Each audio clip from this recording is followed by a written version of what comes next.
find the modulus and argument and amplitude and theta of the complex number z is equal minus root 3 plus I. దీన్ని point వైజ్గా రాసుకుంటే ఏమని రాయొచ్చు అండి, z is equal minus root 3 comma 1 a plus I P. కాబట్టి ఇది ఏ క్వాడ్రెంట్లో ఉంటుందండి, that belongs to x negative y positive కాబట్టి సెకండ్ కోఆర్డినేట్లో ఉంటుంది. Lies in second coordinate.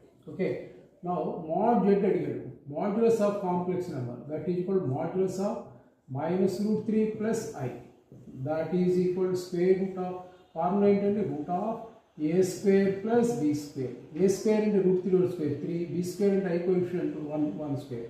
అంటే mod z is equal ఎంత అవుతుందండి, root 4 అంటే ఎంత అండి 2.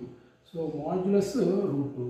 నెక్స్ట్ ఆర్గ్యుమెంట్ అడిగాడు, argument when the complex number belongs to second quadrant, argument is pi by 3. That's why we have to find tan theta. But tan theta is equal mod of b by a is the formula. What is a comma b?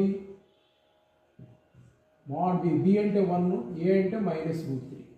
So modulus of 1 by minus root 3 ante 1 by root 3. So tan theta is equal 1 by root 3 ante tan 30 degrees ante tan pi by 6. Now theta is equal pi by 6. But z belongs to second quadrant కాబట్టి argument is